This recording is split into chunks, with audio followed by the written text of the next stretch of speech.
I know now, without a doubt, Kingdom Hearts is light! Hello everyone, this is Daughter Darkness and I'm bringing you another Kingdom Hearts video. This one is centered around the main character of the Kingdom Hearts series and my personal favourite character, Sora. In today's video, I focus on the best moments that Sora has in the series, the top 5 Sora moments. Basically, I'll show you either the full cutscene that this moment is from or the part that I'm talking about if it's a long one. And then I'll say why I like it, or why I like Sora's part in it. So, anyway, let's get started with number 5. So, why did you go along with him anyway? I'm looking for someone. Hades promised to help. I tried to exploit the power of darkness, but it backfired. I fell into darkness, and I couldn't find the light. You'll find it. I'm searching too.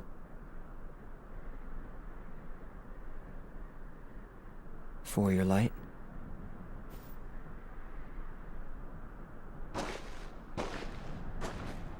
Don't lose sight of it. How about a rematch sometime?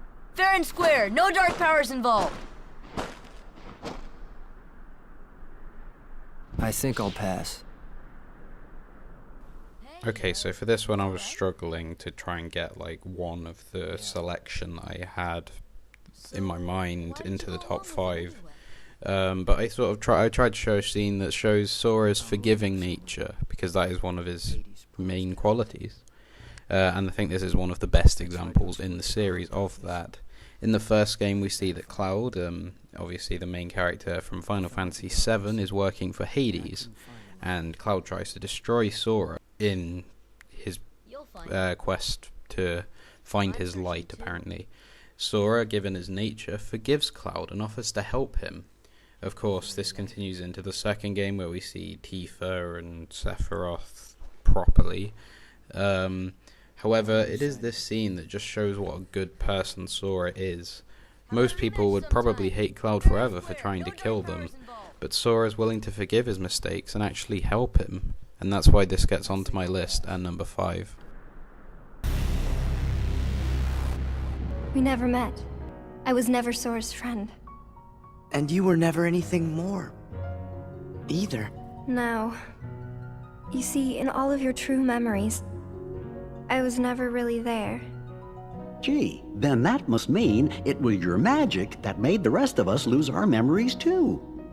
Is there any way for us to ever get them back? I can fix everything. If we go to the 13th floor. But Marluxia, he... Bet I know who that is. Was he the fella who made you tamper with all of our memories? If I didn't obey, he said I'd be locked in this castle forever. I've been alone for so long. So you did what he told you to do because you were lonely? I'm so sorry. Don't be. Please don't cry. Oh. Of course. I know I really don't have the right to. That's not what I meant. What? It's like this. I'm really not happy about you messing with my memories. But, you know, I can't really get mad at you for it either. These memories you gave me. In my head, I know they're lies. But they still feel right. Like the promise I made. I said I would protect you and that I wouldn't make you cry. Not ever. Naminé, if you cry now, I'll feel guilty, like I let you down. This scene, of course, comes from Rechain of Memories, my least favourite game in the series. But obviously, it's only my least favourite because of the gameplay. The story stands up against any of the games in the series. But anyway, in this game we see Sora's memories removed and altered by Naminé. Most people would think that she's being the villain, she's manipulating Sora, trying to control him. Obviously, when we actually see her, this is clearly not the case. But this is similar to the Cloud cutscene, but is perhaps just a tad greater because of what she did, admittedly under duress, is worse than what Cloud did because she was sort of manipulating Sora's most precious memories. However, Sora decides that he still wants to rescue her and help her, because that's just what Sora does. My reasons for this are pretty much the same as what they were for number 5, but the fact that it's more significant in the story, as well as being perhaps a bigger thing to forgive, gets it into number 4. What I'm feeling now definitely isn't fake. It's real. Thank you. How will you fight without a weapon? I know now I don't need the Keyblade. I've got a better weapon. My heart! Your heart? What good will that weak little thing do for you?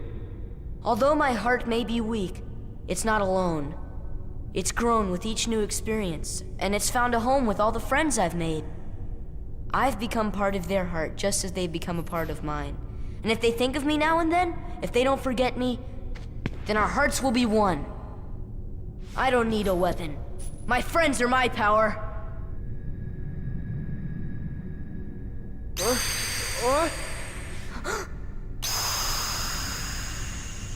So this one obviously comes from, as we know, where Sora loses his Keyblade in the first game. This scene where he gets it back from Riku is the first of the "my friends are my power" type things from the series, and that's a really strong part of Sora's character. Alone, he isn't really that strong, well, except for in Kingdom Hearts 2, of course. But he gets his power through his friends, and that was why he was chosen by the Keyblade in the first place. It also a scene where we see that Sora, Donald, and Goofy have gone from like a forced alliance that they really were for most of Kingdom Hearts 1. That, you know, Donald and Goofy were only with Sora because Mickey had told them to be. Sora was only with them to find Riku and Kairi. But now this was really where they became friends, I think. It was this which helped Sora get the Keyblade, and it's also this which gets it onto my list at number 3. Sora ain't gonna go anywhere. Maybe we gotta go wake Kairi up. I think you're right. If we can free her heart... But how? A Keyblade that unlocks people's hearts. I wonder. Sora?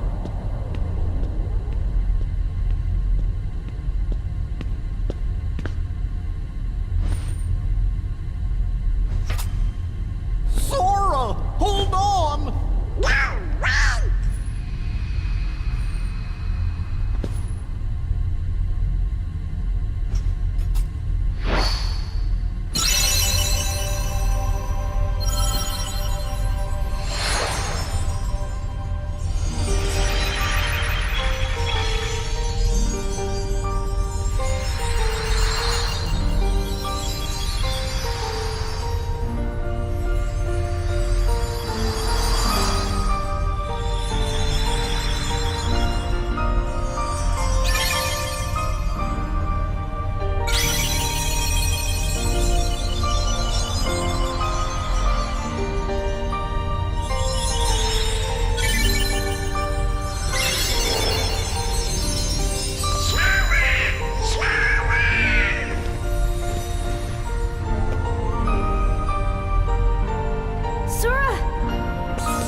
Okay, so this one comes from, we know that Sora's journey in the first game was all in the attempt of finding Riku, and especially Kairi, really. In this scene, he finally finds her, but, as he is told by Ansem, she was always with him anyway, inside his heart. As the ultimate act of friendship, or love, depending on how you look at Sora and Kairi's relationship, Sora effectively sacrifices himself to heal Kairi. He does it to save the other princesses too, but it's mainly his thoughts are about her. This sums up everything great about Sora. His kindness, friendship, selflessness, perhaps his love for Kairi. And he will do anything to protect his friends. And this is so close to getting into number 1, but it just about gets in at number 2. Do you think we can stop him all by ourselves? Me? I'm already half Xehanort. That's nuts!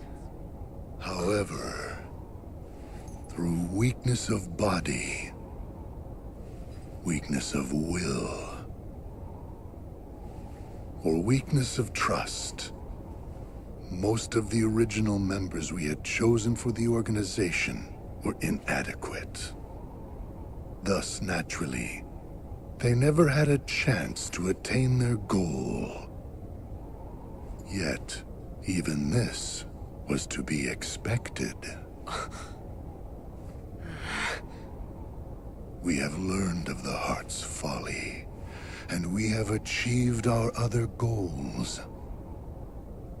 This last excursion has proven to be a worthy closing assignment for the organization.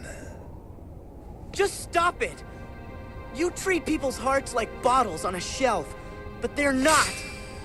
Hearts are made of the people we meet, and how we feel about them. They're what ties us together even when we're apart. They're what make me strong. Duh. You're strong because of the ties you have with other people. As if the Keyblade would choose a wimp like you. But no pouting. We see much bigger and better things in your future once you side with us.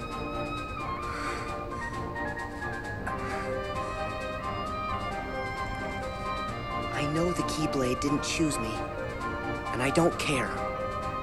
I'm proud to be a small part of something bigger. The people it did choose. My friends, they are my power! Now this one's from a game, my number 1 is from a game where Sora's sort of character in this game has come under a lot of criticism. People say, you know, he was stupid, naive and all that. Yeah, he is, but he's like that in every other game in the series. I think that in Dream Drop Distance he was just at his most Sora, and that can annoy some people, though I don't find that annoying. I think that's a great part of Sora's character. Everything about him was shown: his trust, his forgiveness, his innocence. Many people think too much of this. In this scene, however, which is the penultimate scene of Sora's story, he gives a brilliant speech before defeating Xemnas in battle. It effectively just continues all that we've seen of Sora up to this point, but I just find it really good.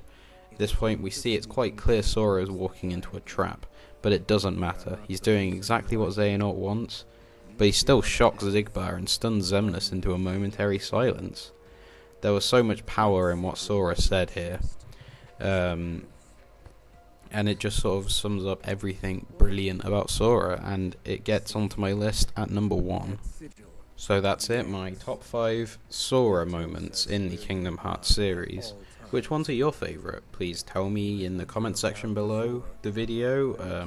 If you like this video, please show that by pressing that like button, or even subscribing to my channel so you can see more Kingdom Hearts content. But anyway, thank you for watching.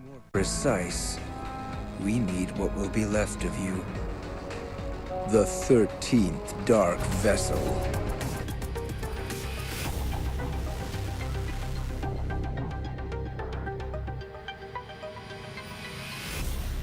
Door to darkness.